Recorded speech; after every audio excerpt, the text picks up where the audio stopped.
Hello, good morning to all of you.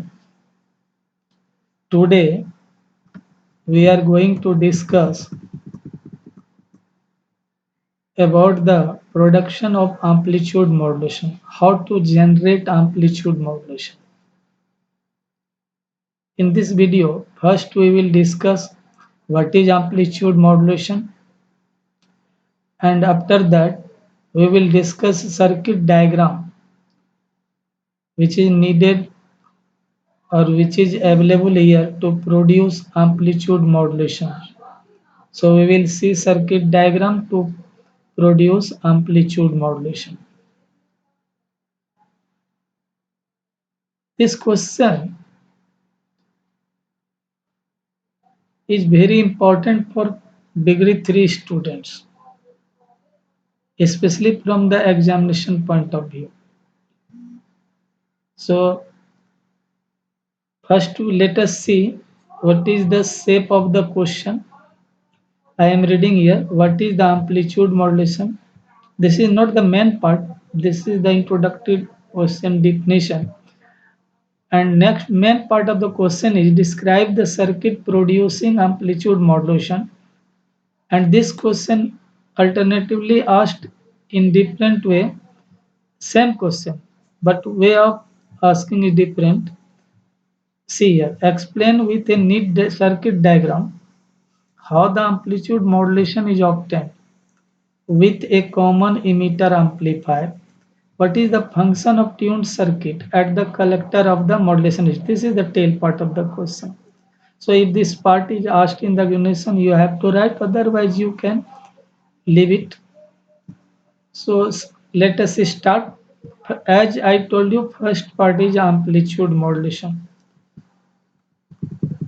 In the previous videos, we have already discussed what is modulation and what is amplitude modulation.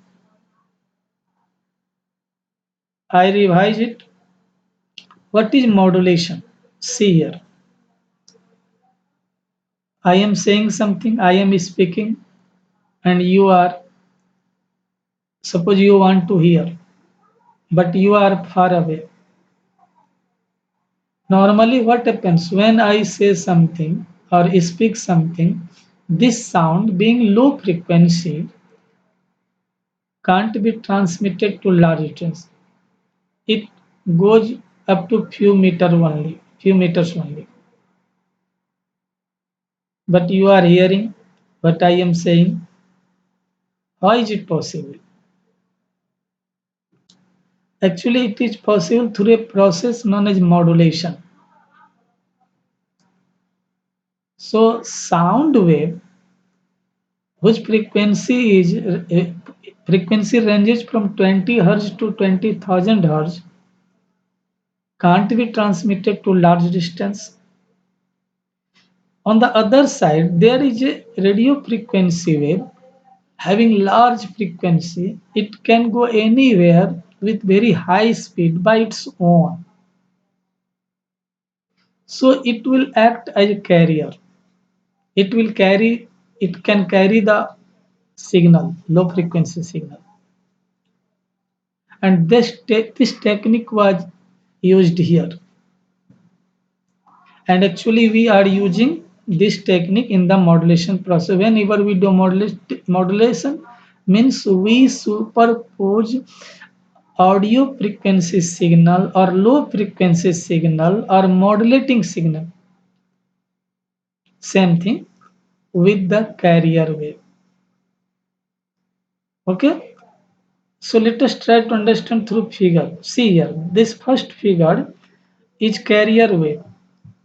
You can see so many peaks are here very close to, so we can say that its frequency is very large. And next, this figure whose frequency is low, you can see the gap is its frequency is low. It is called modulating signal which is to be transmitted, and this one which will carry, so it will act as carrier, it acts as carrier wave. It carries and it is to be transmitted, and we have to superpose both this with each other, superpose each other. This process is called modulation.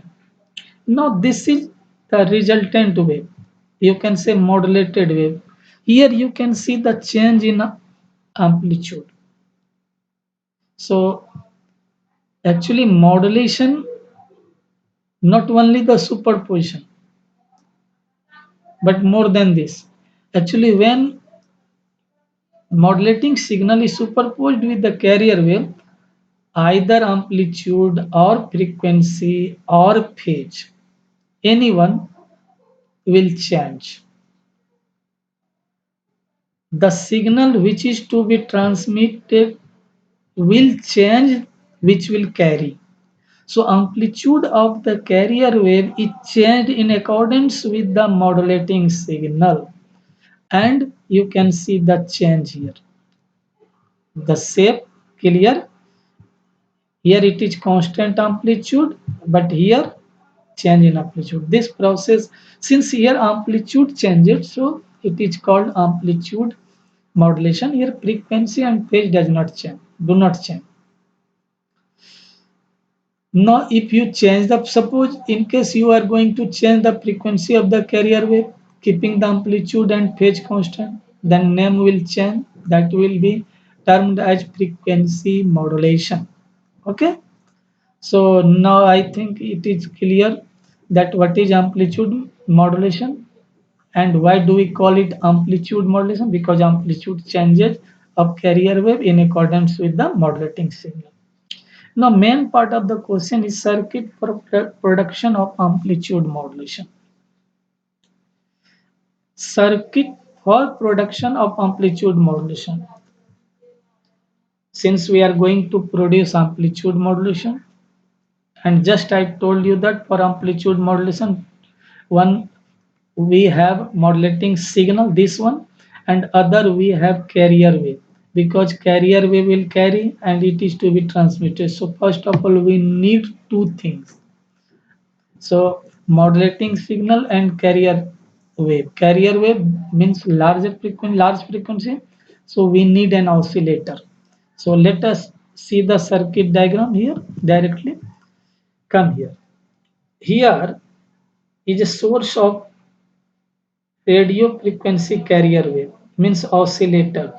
Oscillator produces radio frequency wave and it connected with the primary of the transfer. This one is transformer T1. T1 is not mentioned here.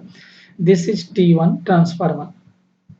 Primary is connected with the carrier frequency which is produced by oscillator, and its secondary, and this radio frequency through secondary reaches to base. It is connected to base. So carrier wave is directly fed to the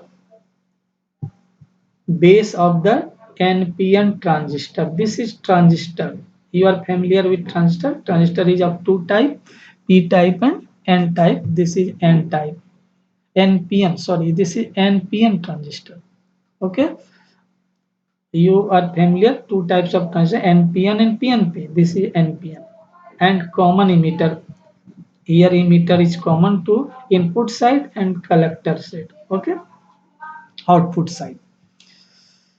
So at the base, carrier wave is fed through secondary of the transformer and carrier wave is produced through oscillator. Now next is modulating signal. Come here. Lower part of the figure here. Modulating signal. It is to be transmitted. Actually our aim is to transmit this modulated signal, not carrier wave, but we are bound to use carrier wave because it will carry the modulating signal. So modulating signal is here. Modulating signal is fed to the emitter. This one is emitter. I think you are understanding my hints. This is emitter, this one, and modulating signal is fed to the emitter, carrier is fed to the base, and this portion is collector portion. Okay, this portion is collector portion. Okay, here output, another transformer is here, maybe T2, not mentioned here. See here how many resistors are here for biasing purpose, R1, R2, RL, RE. E stands for emitter. So because it is connected with emitter, it is also connected with, so it is CE. And here load register. And these are R1 and R2 is used to biasing or biasing purposes. It is it is also used as a potential divider, potential voltage supplied here, VCC, collector voltage. Okay, so now we will see the mathematical part. Actually, the connection and its description is given here in the literature part, so you can understand easily. Equation of amplitude modulated. Now we are going to mathematical part of this portion, this question. The gain of a transistor amplifier is highly dependent on the quiescent. Quiescent means what? Silent, mute, quiescent emitter current. As the modulating signal is fed at the emitter, R is missing here. Mind it, R is missing, so it is emitter.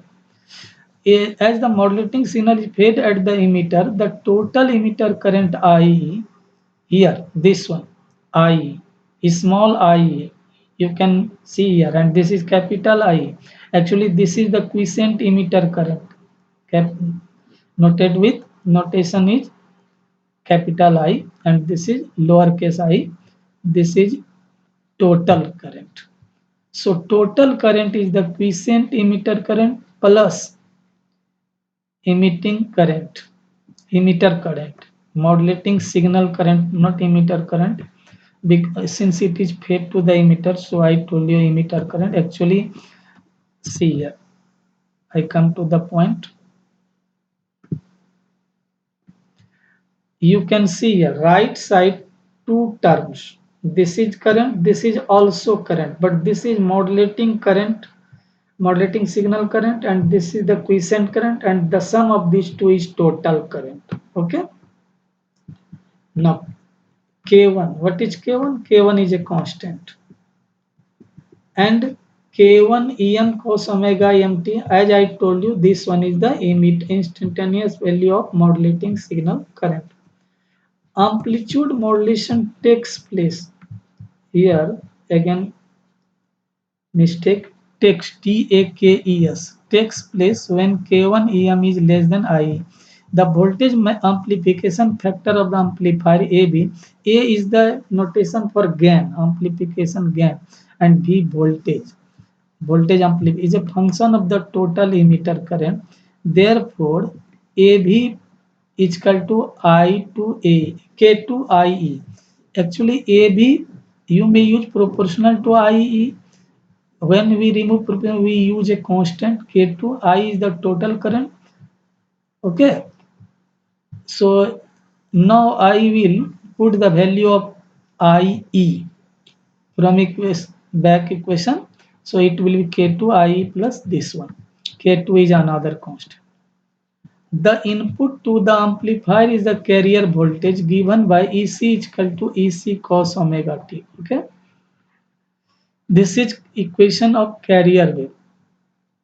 C stands for carrier.